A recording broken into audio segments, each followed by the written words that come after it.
अस्सलाम वालेकुम जी, क्या हाल है आप सब लोगों के। आज मैं जो रेसिपी आपके लिए लेके आई हूँ बहुत ही इजी और यमी सी रेसिपी है, वो है जी हर्ब्स फ्राइड राइस। तो चलें इसको बनाना शुरू करते हैं जी। चूल्हा मैंने ऑन कर लिया और पैन में अब सबसे पहले मैंने डाल दिया है कुकिंग ऑयल।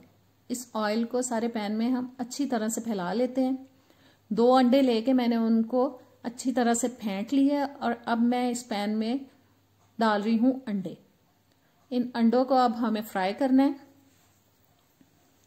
ऑयल अभी इतना गर्म नहीं हुआ था, मैंने अंडे डाल दिए हैं। चलें कोई बात नहीं, फ्राई तो हो ही जाएंगे। चम्मच से अब मैंने मिक्स कर दिया और अब पकाते हुए ही चम्मच की मदद से मैं इसके छोटे छोटे पीसेस करती जाऊंगी। बस पूरी तरह से हमें इसको फ्राई कर लेना है अंडों को, और चम्मच से इनको तोड़ते जाना है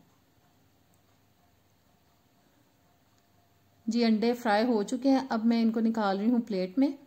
फिर से वही पैन ले लिया है मैंने और उसमें डाल दिया है 2 टेबलस्पून कुकिंग ऑयल। 1 टीस्पून डाल रही हूँ जो कुटा हुआ लहसुन। इसको हल्का सा सौते करते हैं। 2 कप मैंने चावल लेके उनको नमक डाल के पहले से बॉईल कर लिया था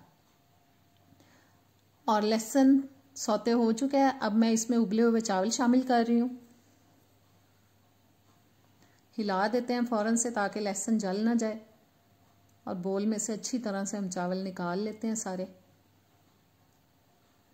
जी। चावलों को हल्का सा मिक्स करने के बाद अब मैं इसमें डाल रही हूँ जी 1/2 टीस्पून नमक, क्योंकि मैंने उबालते वक्त इसमें शामिल किया था चावलों में। 1/2 टीस्पून काली मिर्च का पाउडर, आधा कप सब्ज प्याज, 1/2 टीस्पून थाइम। ये इटालियन हर्ब्स हैं, मार्केट में इजीली आपको मिल जाते हैं। 1/2 teaspoon oregano, 1/2 teaspoon BECIL, 2 tablespoon बारीक कटी हुई शिमला मिर्च। और अच्छी तरह से अब हम इनको मिक्स कर देंगे सारी चीज़ों को।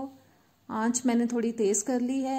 1-आध मिनट के लिए हम तेज़ आंच पे इनको पकाएंगे, क्योंकि शिमला मिर्च को हमें हल्का सा सॉफ्ट करना है। बहुत सॉफ्ट नहीं करना, थोड़ी क्रंची क्रंची सी अच्छी लगती है, लेकिन बिल्कुल भी कच्ची नहीं रहने देना इसको।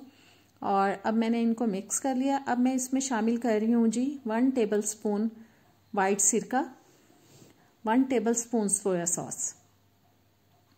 इन चीज़ों को भी हम मिक्स कर लेते हैं। और मिक्स करने के बाद अब मैं इसमें शामिल कर रही हूँ जो अंडे हमने फ्राई किए हुए हैं, वो अंडे इसमें शामिल कर देंगे। बहुत ज़्यादा इसमें स्पाइसेस नहीं जाते, बहुत चीज़ें नहीं जाती इसमें, लेकिन फिर भी ये फ्राइड राइस बहुत ही टेस्टी बनते हैं।